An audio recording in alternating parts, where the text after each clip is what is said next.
done.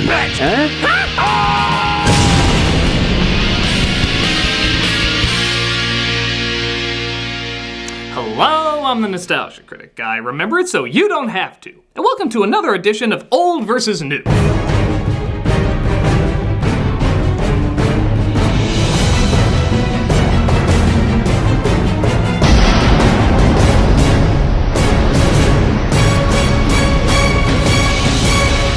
It's the fairy tale that teaches kids all around the world that doesn't matter what you look like or where you come from, as long as you work hard and have a kind heart, you too can get a makeover. Cinderella is a tale that's been told countless times, but the most definitive version belonged to Disney Animation in 1950. So it only figured when you have a moneymaker so iconic that it's cemented in everybody's memory, you remake it 65 years later. To much surprise though, not only were there big names and astounding visuals, but it also got quite the critical backing too, with people praising it for being such a stylized update. But as always, which one is better? Which one feels the most engaging, clever, and all around magical? Now, of course, being of the nostalgic persuasion, I have a little bit of a leaning towards the old. If only I could wish for someone that had an opposite opinion of me. If only I could wish for someone that had an opposite opinion of me. If only I could— Where the hell are you? Sorry, this thing is really hard to walk in. Christ, even when I want you in a video, you can't get it right. Hey, give me a chance. I have whimsical support on this one. Yeah? Who? Double bonus! Ah, great. What whimsical support can you offer? Hey, I can get in touch with my feminine side. Watch! Sparkles! Butterflies! Explosions! No. Oh, okay, no explosions, but, ponies? Ponies! How are you two still a thing? What can I say? I love a woman that writes fan fiction about me. Oh, and we both held you hostage that one time, so we have that in common. You did it better. You did! No, you did! No, you did! You did! Hyper, isn't Benny gonna feel weird that you have another outlet for mindless violence? Oh, come on. He's a professional assassin. This kind of thing doesn't bother people like him. It's nothing, Benny. Nothing. Just add her to the list.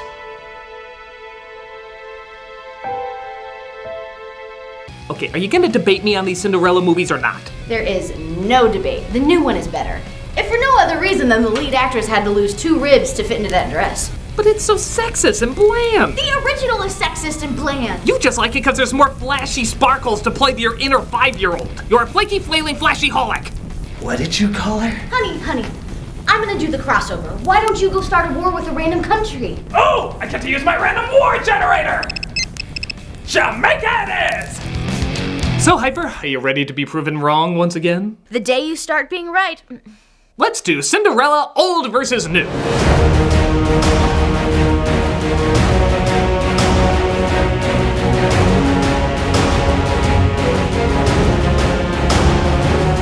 Sometimes a prince leaves no impact on you whatsoever. Dude, too soon. I was talking about the royal position. And I'm not. He's the arm candy of our main character's dream. Let's take a look at Best Prince.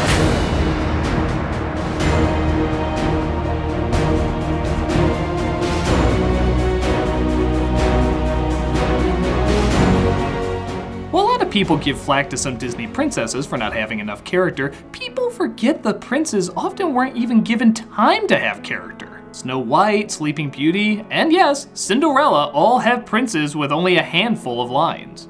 And where the one from Sleeping Beauty fought a dragon and the one from Snow White saved her from death, this one yawns. Okay, look, it was a different time. A time when— Yawning was an attractive trait? I don't think you're taking into account how sexy that yawn was. Heck, his father gets more screen time than this. So does his servant, for that matter. Yes, but through them we're discovering the prince's character. And they're also relaying the chemistry between our two romantic leads. You got nothing. I got nothing. Now with the remake, not only is the prince given a lot more on-screen time, but there's also a lot more time to develop their chemistry. Cinderella and him meet before the ball, and they have time to talk like normal people and build an appreciation of each other. Even during the ball, they talk and share experiences that help them build a stronger connection. She doesn't just see him and declare, "This is love," like in the original. I wouldn't know anybody who did that. I've moved on, Critic. I found a more sensible love. Hey babe, it turns out it's easy to Star War with this place. You just tell them that Cool Runnings is a 100% true story. Bring me back a Rasta hat, smoochums. Will do. Ah! Okay, so maybe this prince has more charm, more personality, more screen time, more chemistry, and pretty much more of a connection with everybody he comes in contact with. But there is one thing that prince does not have. A shit ton of eyeliner. Dude, again, too soon. Just take the point. After you give him an apology. He's waiting.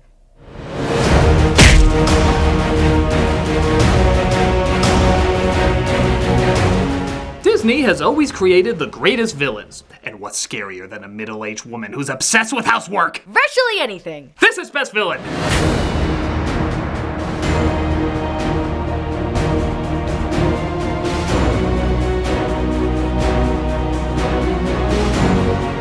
This one is rough because it really is like comparing apples to oranges. Well, to Snow White, that's an easy choice. The original is said by many to be one of the greatest Disney villains ever, with her style, grace, and love of all the villainous things that she does. The only downside is it's only explained in narration why she doesn't like Cinderella. Because of this, it's a little harder to identify with her motivation. In the new film, we see how her bitterness is born. She hears her husband confess that he preferred the first wife more, which makes her angry towards his offspring all the more understandable. We also see her slowly lure Cinderella into the role as servant, showing how patient and manipulative she can be. The downside to that is it may make her too human by comparison. Which one is more frightening? The one whose motivations are made totally clear, or the one shrouded in mystery you're supposed to have no sorrow for?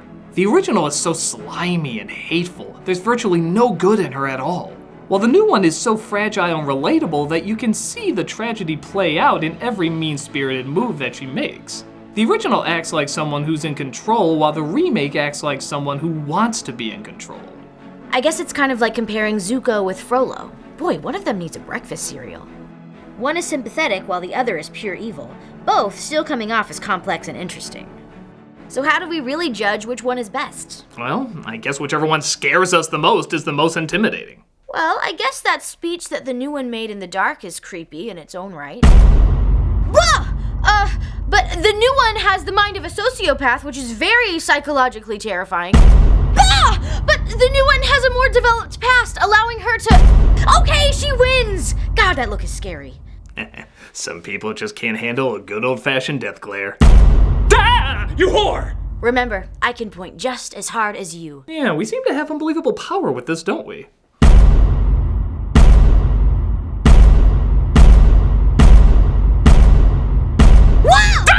Never forget.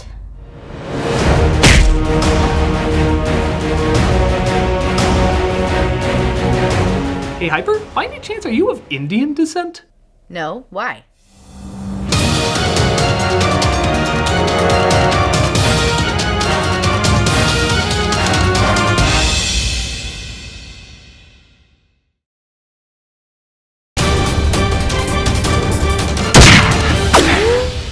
That's 20 metal plates in my head. The only downside is I don't know what half the words that begin with S mean. Ask me the definition of seagull. What's the definition of seagull? Stop making up words, honey. You don't get it. When you hire an assassin, you use only him for life. No, you don't understand. When you have a review already full of a ton of estrogen, Hey! and the good-looking half of that estrogen is threatened, you awaken a demon that will not sleep into the night. Oh, by the way, honey, I got your hat. Thank you so much, Wooble. No problem, babe. Into the night. You might be good with a gun, but you're nothing compared to my stealth. Ha! I can see you coming a mile away. I was looking right at him. How did he do that? Is something wrong, Possum Bear? Nothing, Heart Eater. You and your lady friend keep talking princesses. Stop calling me that. I have to bury my bullets in the bloody body of a bastardized bitch! No! No? This one has more bullets. I love you, Skull Crusher! I love you, Turtle Duck. Ah! Back to the debate. But that all sounded amazing! Critic. Okay, fine. This is best side characters.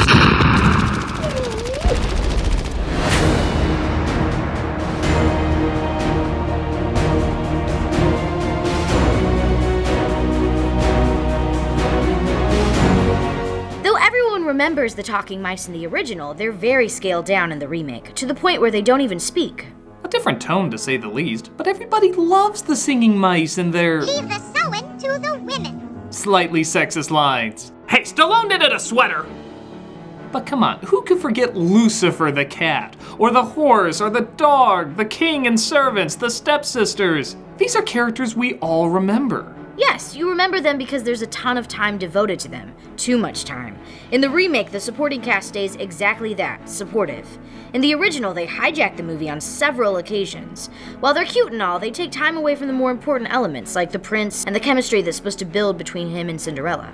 But hey, you were talking about how the king gets way too much time in the old one. He gets just as much time in the new one. Yes, but it's with the prince.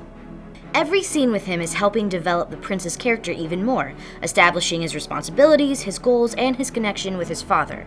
We never even see the prince and his father together in the original, apart from an eye roll. But again, it was a very passionate eye roll. I suppose the last big one to talk about is the fairy godmother. In the new one, she's played more for laughs because, well, she's Helena Bonham Carter, and that's what you do with her now. But you have to admit, some comedy is very welcomed after Cinderella is at her lowest moment. And also, she has to prove her worth by disguising herself as a homeless lady looking for water. And it's only after Cinderella gives it to her that she grants all her wishes. But isn't that kind of pointless? She has to know she's a kind person if she's showing up there. I mean, watching her like a godmother. Maybe, but have you figured this? Cinderella is in shambles. She can't go to the ball, her dress is ruined, and her family hates her. Most people in that state would be too frustrated to be nice to the old woman, so by helping someone else, even in one of her worst moments, it cements what a good person she is. I guess, but I don't know. The other one talks to her like a loving grandparent. Someone she's familiar with enough to know she would do that anyway. She has a warmth and a comfort that needs to be seen after such hardship. I wouldn't want to laugh after going through all this. I would want to feel supported. And after years of slaving for your family, suddenly being put to a test to see if you're a nice person does not seem very supportive. Okay, maybe the fairy godmother is a little better in the original. Did I mention she's a liar too? And you find that really comfortable. I got glass sneakers because of her. They hurt! But the fact still remains that the supporting cast does more than support. They take over. They steal scenes that shouldn't have to be stolen by them. While there is still focus on Cinderella and the stepmother, other important elements are being overlooked, and the new film keeps the focus where it should be. The main characters stay the main characters, and the supporting roles stay the supporting roles. I guess I can't really fault you on that. New gets the point. You forgot a heartless prince joke. Shut up.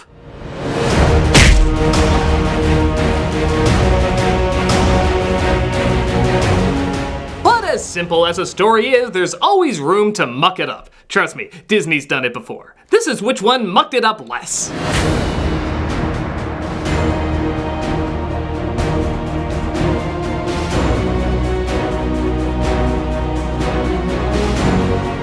The funny thing about a simple story is they can be surprisingly tough to tell.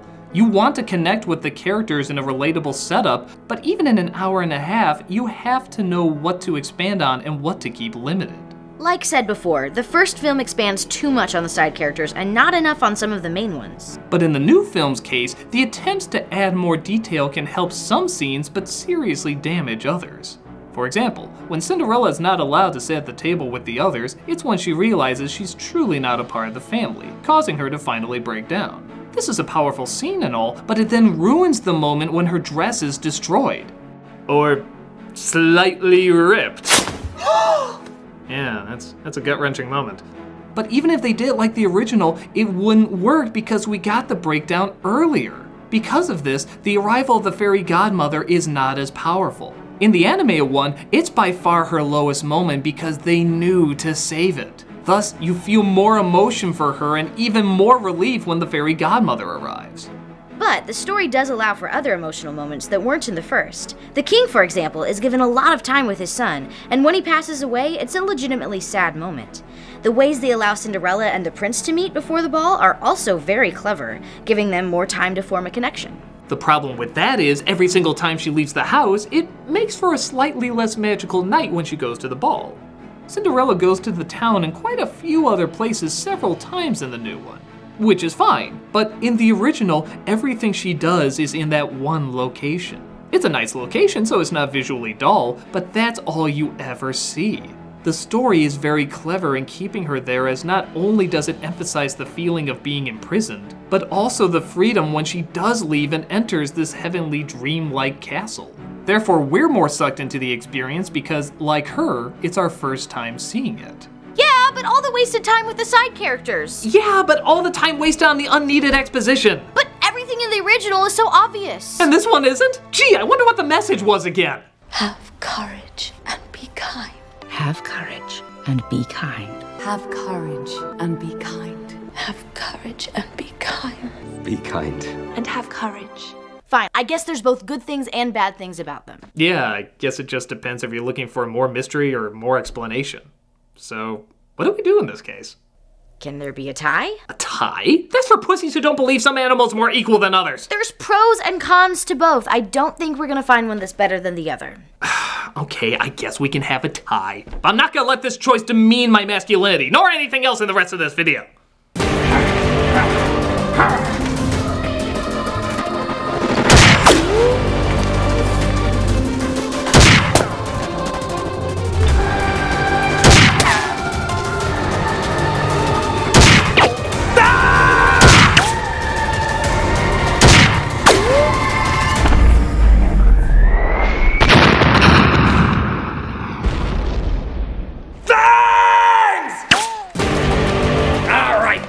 You wanna play dirty? Well, time to play with Johnson Justice.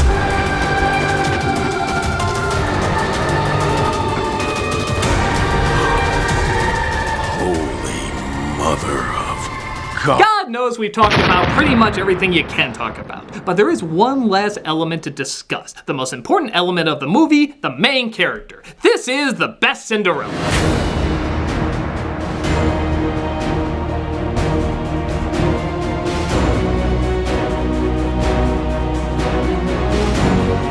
This one you know you have to give to the remake. It's like everyone says, this Cinderella is stronger, more independent, more intelligent, and more developed than that simple songbird who does practically nothing in the first film. The audiences liked her, the critics liked her, come on. This is hands down the winner. Well, I would agree with you if it wasn't for one solitary fact. What's that? You're all full of shit. What makes this Cinderella independent? Well, she leaves the house, goes into town, and has smart conversations with the prince. So she could leave the house at any time. Why does she stay there and take all that abuse? Well, like she says, it's her father's home. Because I made my mother and father a promise to cherish the place we were so happy. Oh, is that why she ends up leaving at the end anyway? And even if it was her father's home, why go through all that hardship just for that? Well, okay, it doesn't quite make sense, but the one in the other film could leave too. Not really. You see, in the original, the father died when she was just a child. This gives the stepmother plenty of time to brainwash her and make her think she's supposed to feel guilty and serve her family. And seeing how she was kept in the home all that time, this indicates she doesn't know much about how the real world works. She talks to rats and birds, for crying out loud! In the new one, the father dies when she's an adult. She leaves all the time. In fact, her friends, yeah, she has friends in this one, say she should leave that place. Why do you stay there when they treat you so? They loved our house, and now that they're gone, I love it for them. So this makes absolutely no sense. By attempting to make her, quote, smarter and independent, they actually opened up a ton of plot holes, making her look dumber and weaker. Okay, so she's not the brightest wand in Hogwarts, but you have to admit, she's stronger. She's not as passive as the animated one. Really? In the original, she felt stuck in her position, but she clearly didn't like it. She did get angry. She did have her breaking points. Even though she was taught over the years to be a certain way, she was still human and relatable. This one, aside from her one big breakdown, which they tried to do twice, she just kind of smiles and looks happy like a zombie most of the time. In fact, in the animated one, when it comes to being locked in the attic and held against her will, she does try to get out. She hits the door, she screams, she asks her animal friends for help. She does everything she can to get out of there. In the new one, she fully accepts her doom and just spins around in circles, humming to herself. Yeah, this is the strong, independent role model the critics were talking about. She actually escapes by mistake when the animals open up the window and they hear her voice. That's not strong, that's the definition of giving up while also being saved by luck. But, she's so charming. No, she's not allowed to be because they're focusing more on her being smart and independent. People miss what makes a strong character is how they deal with their flaws, their fears, their turmoils, their troubles that get in the way. That's what makes them relatable. But this Cinderella doesn't have any flaws. At least, none that they'll acknowledge. You could argue she's too passive, but what does she do to solve that? Let someone else save the day and not even try. This Cinderella at least gave a shit, because while having a character be strong is good, it's more important to have them interesting first. This character is not interesting. I'm not gonna act like the original is the best written character, but you felt her pain, you understood her anger, and you cheered for her when things went right because she allowed you to see her most fragile moments. But, her dress! It looks so amazing! And that's why you're falling for it. It looks the part and sounds the part, but it's not portraying the part. It's like the two Charlies from the Willy Wonka movies. One is an emotional yet dreamful kid, and the other is Jesus. We're obviously going to relate to the one that acts more like a real kid because we all were real kids. We can relate to that. It's the same thing here. It doesn't matter what you claim she is or isn't. If you don't connect with her, there's no emotion. And this movie has made it impossible to connect with her because they tried to make her flawless, ironically creating unintentional flaws with her that are never acknowledged or resolved. But her dress! Point goes to the old. Oh, it's so sparkly!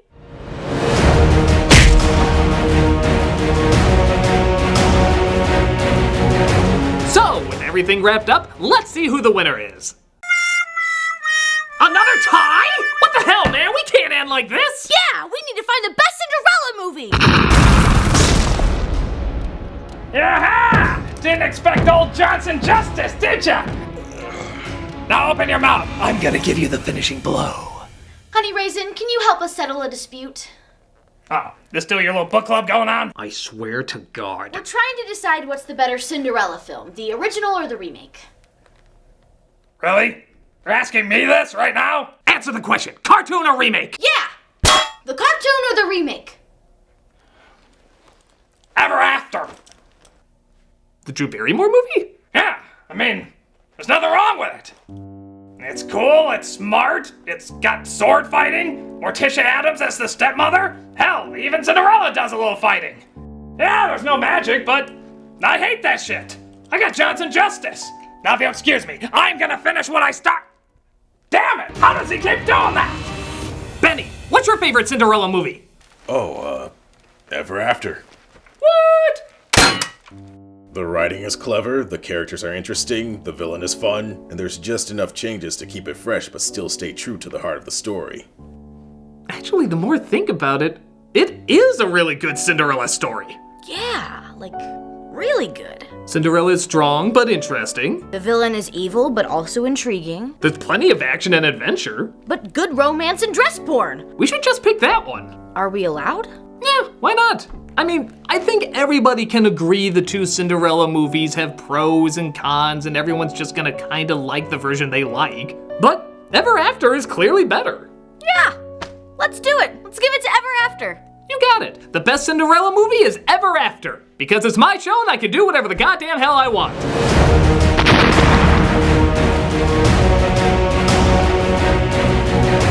Well, that was certainly an interesting discussion. And with a twist ending. Yeah, but what do we do now? I don't know. It seems a little weird to kill a fellow Ever After fan. There's only one incredibly manly thing to do in this situation. Siri, play Ever After. Once again, the magic of Angelica Houston unites us all. Now this is how real men spend their Friday nights. Hey! Oh, don't worry, Buzzsaw, you're an honorary due tonight. Thanks. So, was she drunk during this movie too? I'm not entirely sure. I'm just glad she actually does something. Her dress isn't as good, but it's still pretty badass. Isn't it usually the other way around? Like you start off sober and then you get drunk as you get older? I'm always drunk. It's never too early. Where is Angelica Houston? Like, I know she's right in front of me, don't get me wrong, but I mean, like, just the actress. Where'd she go? Jamaica, I think. Oh, she might not be there anymore. Oh. I was kind of wondering what a old white woman was doing there. Babe. Sorry! It's okay. It's not like they were gonna do Addams Family 3. Leave the sewing to the women. Next week, we take a look and see is there still really whitewashing. But you can see it now under Vessel's ad-free early access. Just $3 a month to see tons of people's videos early, as well as a bunch of other extra features. Check it out and get the early scoop.